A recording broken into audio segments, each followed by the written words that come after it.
송축해 내 영혼아 거룩하신 이름 이전에 없었던 노래로 나 주님을 경배해.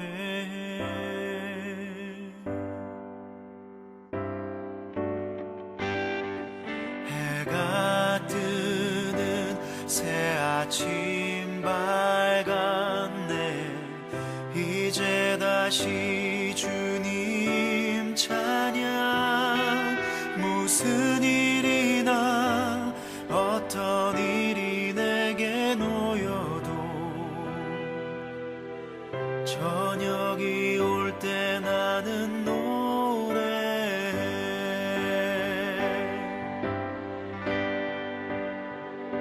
송축해 내 영혼아 거룩하신 이름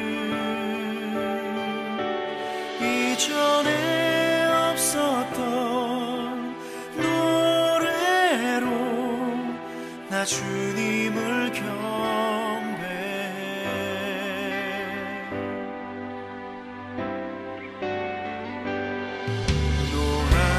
노하기를 더디하시는 주 그의 크신 사랑 넘치네. 주의 선하심 내가 노래하리. 수많은 이유로 나 노래해. 수협에 함께 하시는 우리 성도님들, 또 방송을 함께 하시는 우리 성도님들 사랑하고 축복합니다.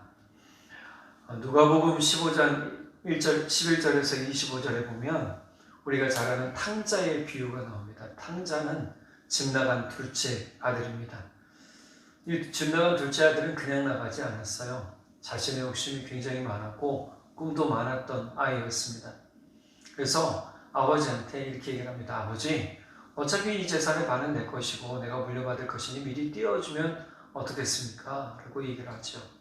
그리고 떼어주면서 이렇게 얘기를 합니다. 떼어달라고 하면서 내가 큰 사업하면 성공하면 아버지께 더 많이 드리겠습니다. 이 아들의 마음을 아버지는 사실 만류하고 싶죠. 반대하고 싶습니다. 그런데 아버지는 어떻게 하냐면 그래 네가 원하는 대로 해봐라 하고 재산의 반을 뚝 떼어서 줍니다. 자, 그리고 큰 아들에게도 주었겠죠. 자, 이 아들은 모든 재산을 다 뭐로 바꾸냐면 물질로 바꿉니다. 재물을 다 모아가지고 먼 나라에 가서 사업을 한 게 아닙니다. 사업을 하지 않고 뭐 했냐면 방탕한 데 썼습니다. 시간도 허비하고 삶도 허비하고 물질도 허비했습니다. 자, 그러다 보니 남는 게 뭘까요? 열심히 실컷 즐겼죠. 사람들은요 희한합니다. 돈이 있으면 붙어요. 그런데 돈이 없으면 떠나갑니다. 어떻게 귀신같이 안 하지? 참 그렇게 떠나가요. 그리고 잘 안 붙어요. 다가가면 돈 꿔준다는, 돈 꿔달라고 하는 줄 알고 도망갑니다. 이렇게 다 허비하고 난 다음에 친구도 다 떠났어요. 그리고 궁핍하게 됐어요. 진짜 거지처럼 생활하다 보니 먹을 것도 없어서 누가복음 15장 15절에 보면 그 나라 백성 중 한 사람에게 붙여 사니 그가 그들을 들로 보내어 돼지를 치게 하였는데 그가 돼지 먹는 쥐염 열매로 배를 채우고자 하되 주는 자가 없더라. 자기가 임의대로 먹을 수가 없어요. 돼지에게 주는 사료조차 뭐예요? 내가 임의대로 먹을 수가 없어요. 줘야 먹는 거예요. 그러니까 이런 일을 하다 보니 마음 안에 어떤 마음이 들었느냐? 17절. 이에 스스로 들이켜 이르되 내 아버지에게는 양식이 풍족한 품꾼이 얼마나 많은가. 나는 여기서 줄여 죽는구나. 줄이다라는 말은 굶주리다는 겁니다. 배고파 죽게 되었다. 이제 이렇게 얘기를 하는 거죠. 자, 내가 일어나 아버지께로 가서 이르기를 내가 하늘과 아버지께 죄를 지었사오니 지금부터는 아버지의 아들이라 일컬음을 감당하지 못하겠습니다. 나를 품꾼의 하나로 보소서 하리라 하고 어떻게 합니까? 창피해서 그 마음 먹고도 어떻게 돌아가면 다행인데 돌아가지 못했다면 큰 문제가 되겠죠. 창피해서 나 못 가겠다. 그러면 큰일 나는 거죠. 내 아들이 참 마음 먹은 대로 잘 움직였어요. 아버지께로 돌아갔어요. 이에 즉시 일어납니다. 20절. 아버지께로 돌아간다. 자, 그런데 여기서 보면 아버지가 이 아들을 어떻게 기다리냐면 집에서 기다리지 않았어요. 항상 마을 어귀에서 기다리고 있었어요. 아직도 거리가 먼데 아버지가 그를 보고 측은히 여겨 달려가 목을 안고 입을 맞추니 아버지는 항상 아들을 기다리고 있었던 거예요. 여러분, 이 아버지가 재산이 많았다고 그랬잖아요. 재산이 많았으니 얼마나 큰 부자였겠어요. 부자는 쉽게 망하지 않는다라고 얘기하지만 이 아들은 모든 재산을 여기 퍼주고 쾌락을 즐기는 데 쓰고 시간도 쾌락을 즐기는 데 쓰다 보니 어떻게 해요? 시간이 꽤 지났을 거란 말이에요. 몇 년이 지났을지도 몰라요. 그런데 이 아들이 돌아오는 그 몇 년이 지나기까지 아버지는 매일 뭐 했을까요? 아들이 돌아오진 않을까 하고 마을 어귀에서부터 아들을 기다리고 있더라는 거예요. 그걸 쉼없이 했어요. 그리고 돌아오는 아들을 만났습니다. 이 아버지의 마음은요, 기쁨으로 넘칩니다. 그래서 21절 이후로부터 보면 아들이 회개하는 자, 아니다, 너는 내 아들이다, 네가 어떻게 품꾼이 되겠냐 하면서 좋은 옷을 입히고, 그동안 어떤 모습으로 돌아왔겠어요? 좋은 옷으로 돌아왔겠어요? 아니죠. 거짓골하고 돌아왔단 말이에요.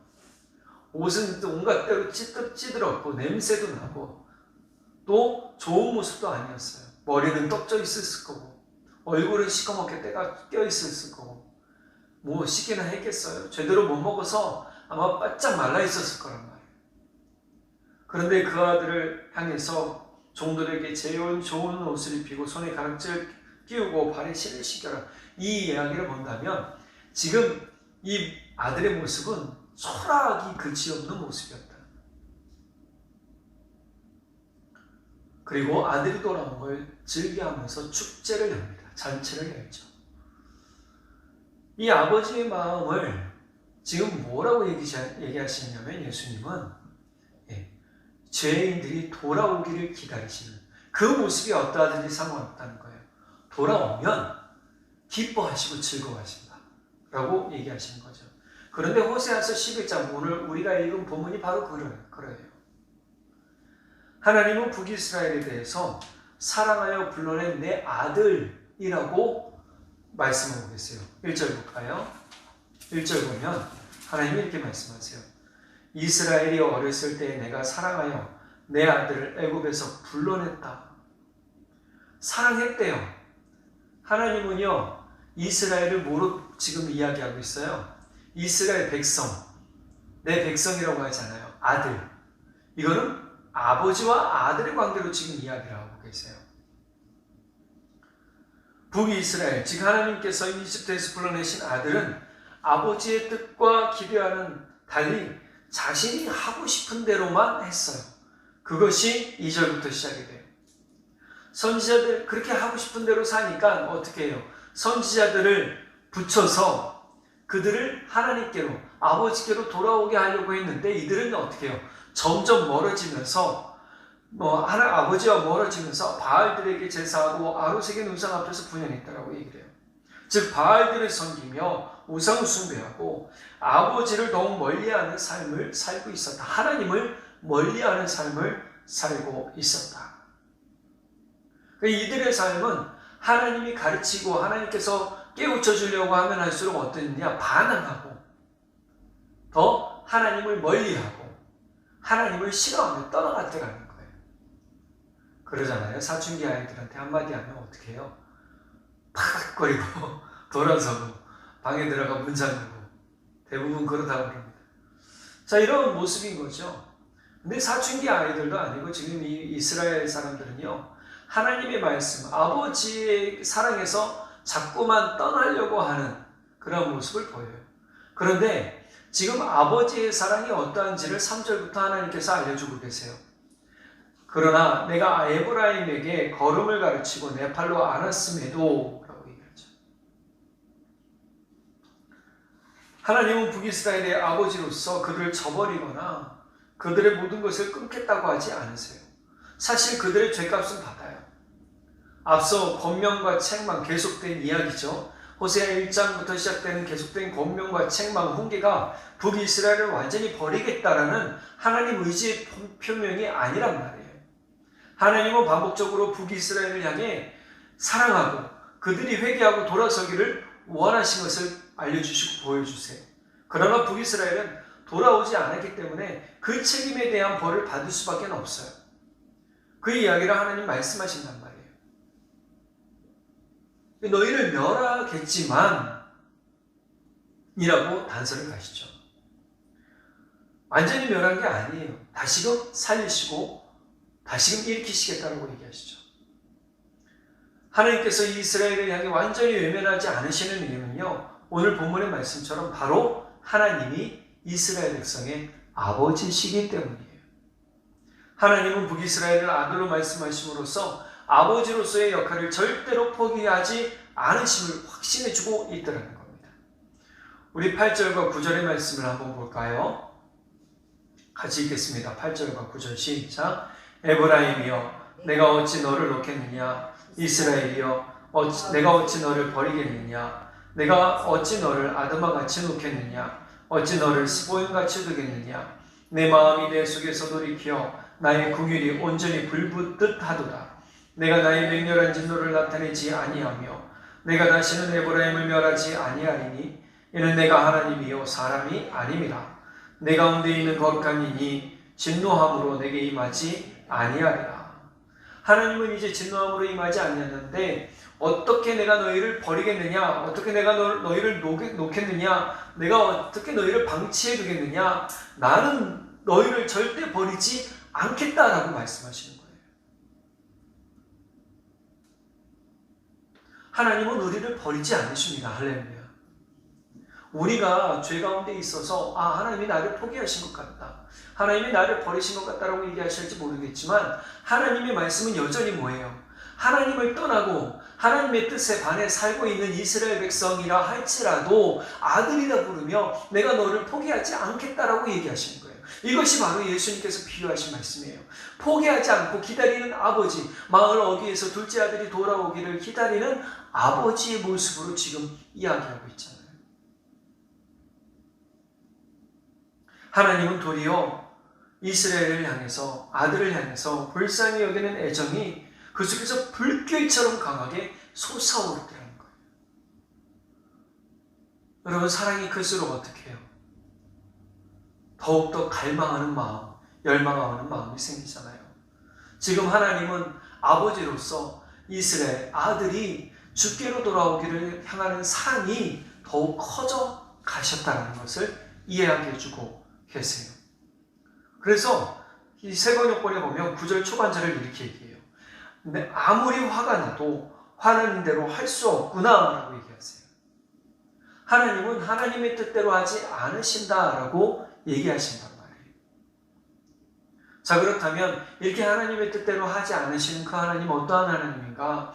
오늘 제목이 하나님 아버지의 사랑을 따랐는데 하나님의 사랑이 어떠한가라는 것을 좀 봐야 될 것 같아요.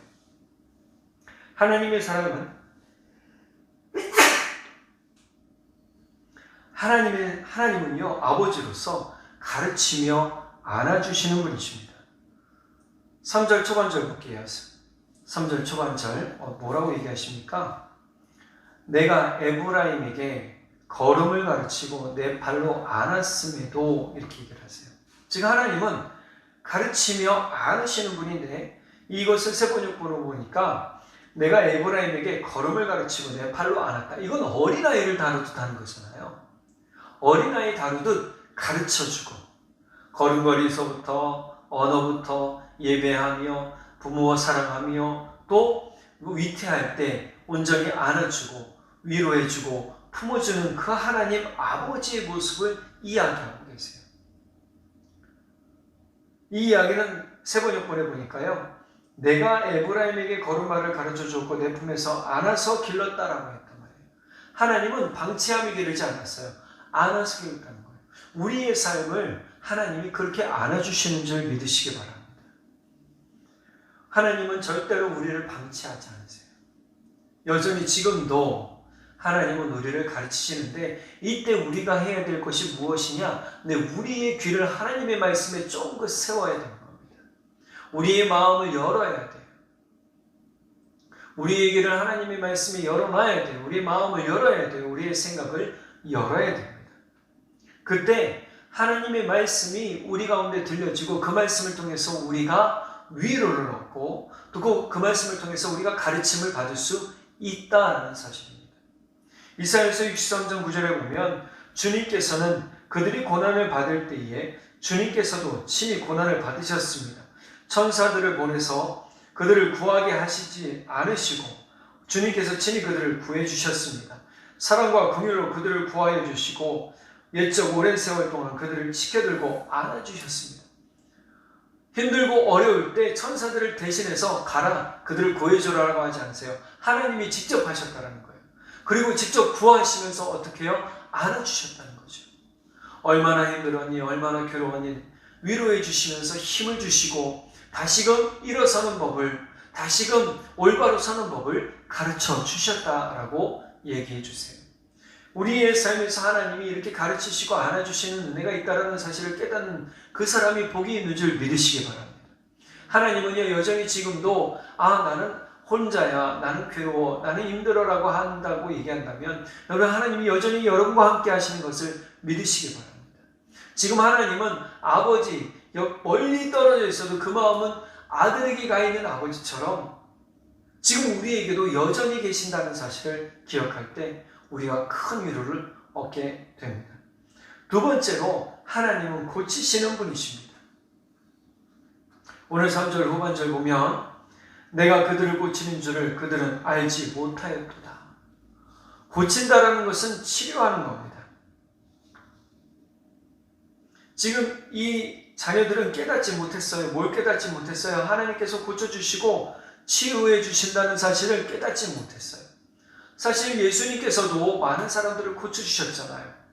예수님이 하나님의 은혜를 가지고 하나님의 사랑을 가지고 하나님으로서 많은 사람들의 하나님의 나라를 전파하면서 가난한 자들에게 진짜 먹을 것을 채워주고 병든 이들을 고쳐주시고 죽은 자도 살리시고 귀신 들린 자들을 자유케 해주셨단 말이에요. 할렐루야.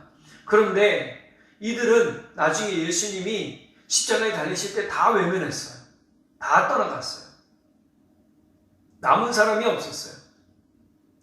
진짜 죽을 고비에서 살려줬는데도 불구하고 그 은혜는 잠시인 거예요. 잊어버렸어요.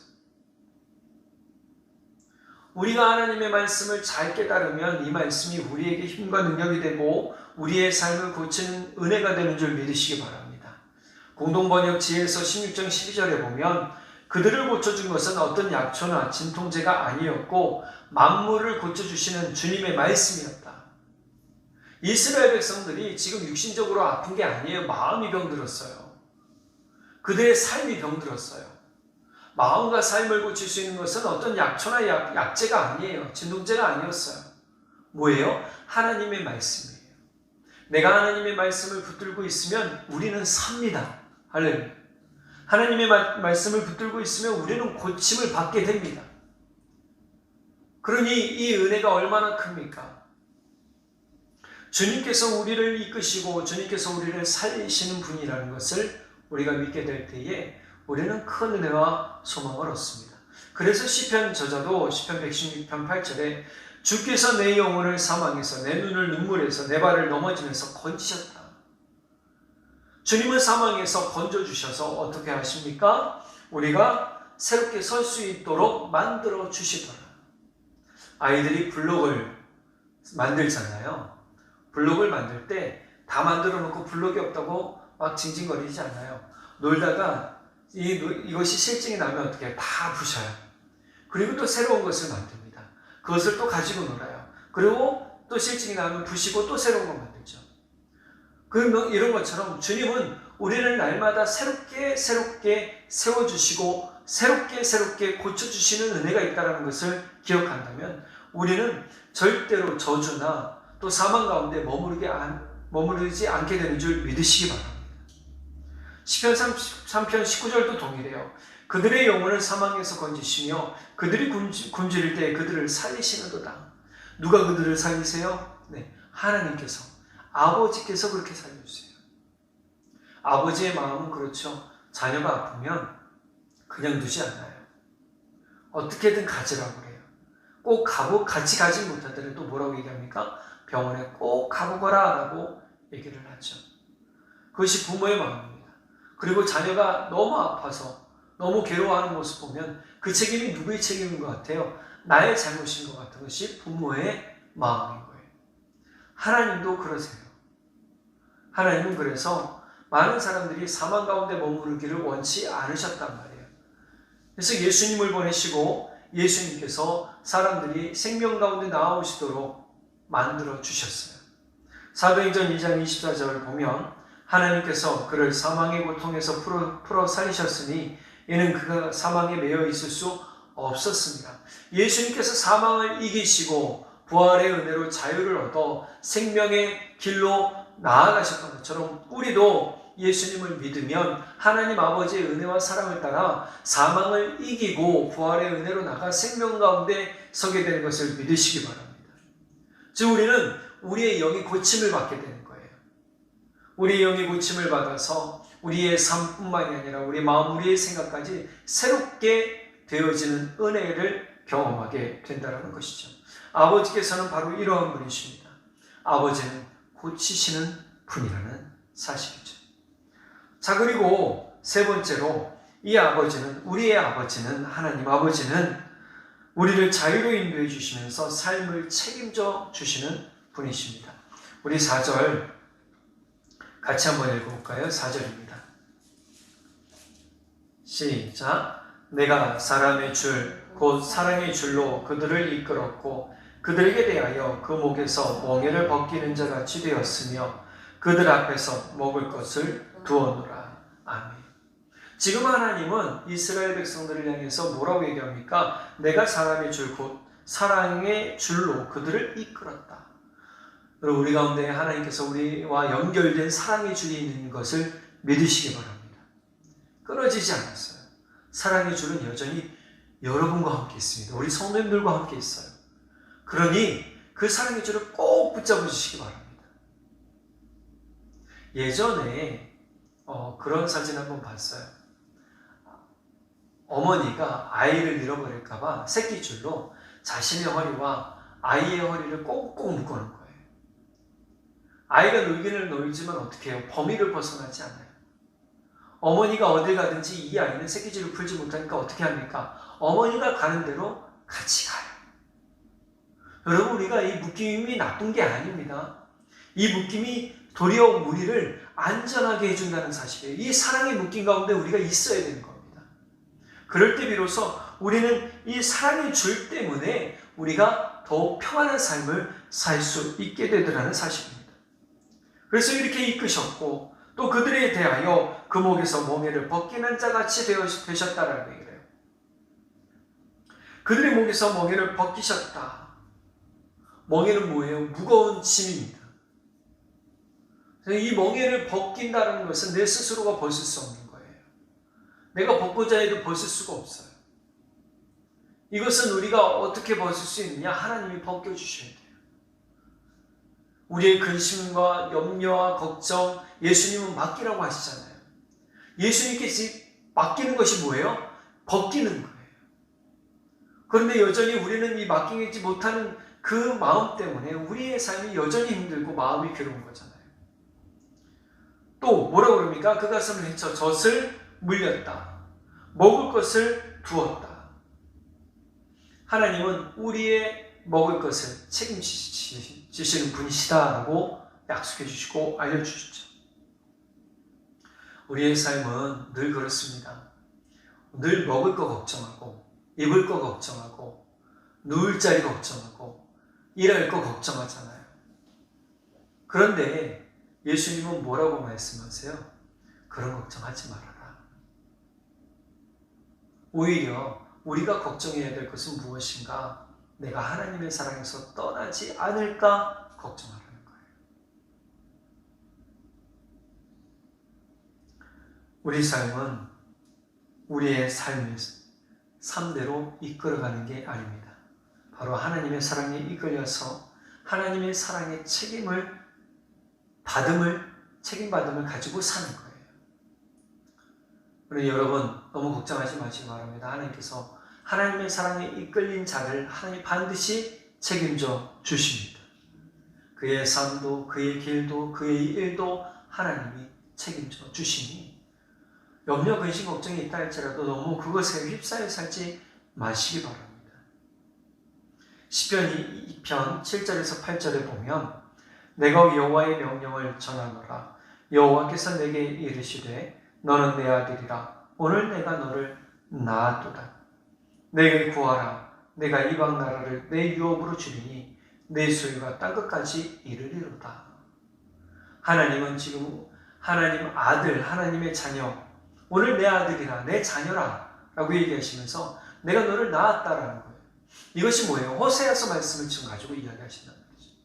그러니 이런 말씀을 보면 하나님이 지금 우리 가운데 어떤 은혜를 끼치길 원하시는지를 알 수 있다는 겁니다.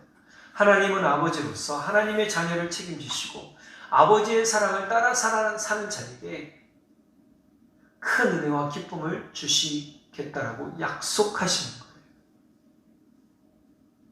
이 약속을 받는 사람은 하나님의 사랑 가운데 머무르는 사람입니다. 8절 다시 볼까요? 에브라임이여 내가 어찌 너를 놓겠느냐. 이스라엘이여 내가 어찌 너를 버리겠느냐. 내가 어찌 너를 아드마같이 놓겠느냐. 어찌 너를 스보임같이 두겠느냐. 내 마음이 내 속에서 돌이켜 나의 긍휼이 온전히 불붙는 듯 하도다. 잊지 마시기 바랍니다. 하나님의 불같은 사랑, 그 사랑이 바로 아버지의 사랑처럼 부모의 사랑처럼 지금 우리 성도들에게 있습니다. 그러니 힘을 내시고 끝까지 포기하지 않으시는 하나님처럼 여러분도 끝까지 하나님 포기하지 마시고 오직 예수님과 함께 예수님의 은혜로 사는 우리 모두 되기를 간절히 바랍니다. 기도하겠습니다. 사랑의 하나님 아버지 참 감사합니다. 오늘 하나님은 우리에게 아버지가 되심을 고백합니다. 또 예수님이 우리에게 참된 구원자요 생명의 문이요 길인 것을 고백합니다. 주님 우리에게 놀라우신 은혜와 사랑 주시고 소망 주신 것처럼 우리가 이 사랑과 소망을 놓지 말게 하시고 주님과 함께 영영이 서는 우리 모두 될 수 있고 특별히 주님께서 우리 하나님 아버지께서 우리를 사랑의 줄로 묶어 의의 길로 인도해 주신 것 지금까지 인도해 주신 것처럼 앞으로도 주님 인도해 주십시오. 주님 우리가 이 사랑의 줄을 벗어나지 않겠습니다. 이 사랑의 줄을 주님 끊지 않겠습니다.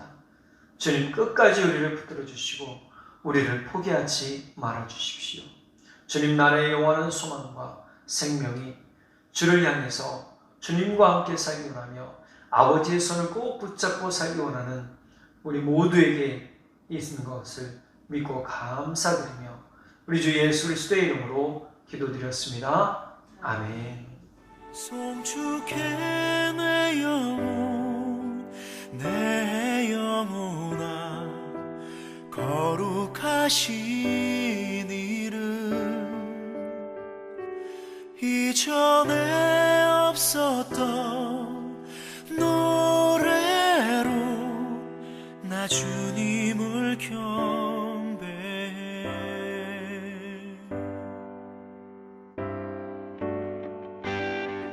해가 뜨는 새 아침 밝았네. 이제 다시 주님 찬양. 무슨 일이나 어떤 일이 내게 놓여도 저녁이 올 때 나는 노래해.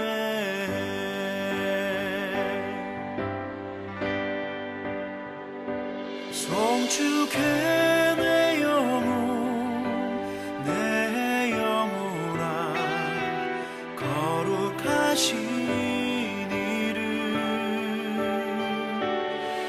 이전에 없었던 노래로 나 주님을 경배해.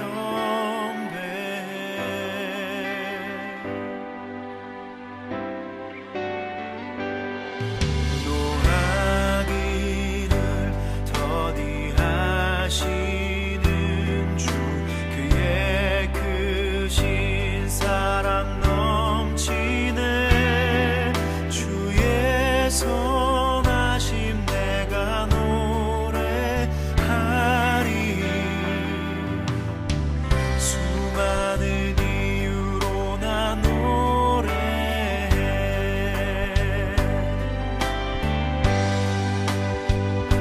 송축해 내 영혼, 내 영혼아. 거룩하신